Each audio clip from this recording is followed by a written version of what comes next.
Lazima tuwe na maono ya kuona kesho yetu, tuione leo kabla hatujaifikia. Matatizo ya kesho tuyaone leo kabla hatujayafikia, na suluhu ya matatizo hayo tuipate leo, ili tunapofika kesho wakati tatizo linatokea tuwe na majibu mkononi mwetu. Watanzania wanataka umeme, Watanzania wanataka mafuta, Watanzania wanataka gesi, Watanzania wanataka huduma zilizoboreshwa. Nataka niwaombee heri wote, watendaji wote, wafanyakazi wote wa Wizara ya Nishati na taasisi zake. Mungu awabariki, awahifadhi, awapende afya njema, muendelee kutenda sawa sawa na ambavyo tunakubaliana wakati wote. Nataka nimshukuru sana Mheshimiwa Dr. Samia Suluhu Hassan, Rais wetu wa Jamhuri ya Muungano wa Tanzania, kwa msukumo mkubwa sana aliyoweka kwenye sekta ya nishati. Hii sekta ambayo imepata bajeti kubwa, tena katika sekta 3 zilizopata fedha nyingi, sekta yenu ni moja wapo. Niwaombe tusimangushe rais wetu, tumunge mkono kwenye maono yake, na tuende tukafanye kazi ya kupeleka nishati kwa wananchi, iwe mafuta, iwe umeme, iwe gesi, na kuendeleza vyanzo vingine ambavyo tunavyo kwa ajili ya kuwapatia nishati wananchi. Ninaona mtu yoyote akitaka kufanya nao kazi, watu wa Wizara ya Nishati.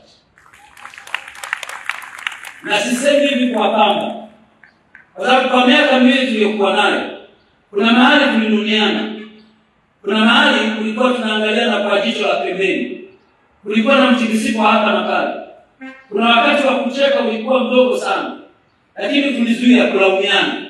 Tukasema wote tutafute suluhu bila kutafuta nani aliyesababisha. Huyu aliyesababisha tutamjua baadaye, baada ya tatizo kwa tumeondoka. Tumefanya kazi nzuri sana ya kutathminiana kila robo ya mwaka, kujua nani anatuvuta shati ili tumheshime aweze kuongeza nguvu. Kazi hizi mmezifanya vizuri sana. Na leo bonanza hili muombe mliendeleze. Tathmini tulizonazo mziendeleze. Mzifanye kila wakati. Zitakuwa kioo cha kuweka mbele kujua wapi mboreshe ili Watanzania waweze kupata huduma zilizo bora. Sekta iliyokuwa kwa kasi kubwa zaidi ni sekta yenu ya nishati. Hongereni sana. Mmekuwa kwa mara ya kwanza kwa 14.7, mkiwa nyuma ya sekta ya sanaa ambayo imekuwa kwa 17. Haya yote hatujajipima sisi, tumepimwa na taasisi nyingine ambayo iko nje yetu. Maana yake ni kwamba sekta ya nishati imeitendea haki, imekuwa kwa kasi tena kwa muda mfupi. Kwa kweli tunapofunga bonanza hili, nimeona niwapongeze sana kwa kazi nzuri mlioifanya. Juzi mnakumbuka tulizindua taarifa za EWURA zilizotupima kwenye maeneo yote, eneo la umeme, eneo la mafuta pamoja na gesi. Kote kuna ukuaji mkubwa tena unaotia matumaini. Lakini huduma kwa wananchi zimeongezeka sana.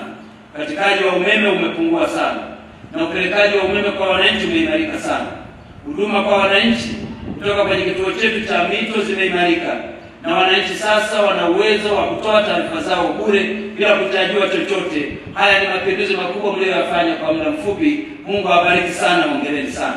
Nilipa heshima kama waziri wenu, hata muondoko wangu mkiniangalia ni wakujiamini kwa sababu yenu.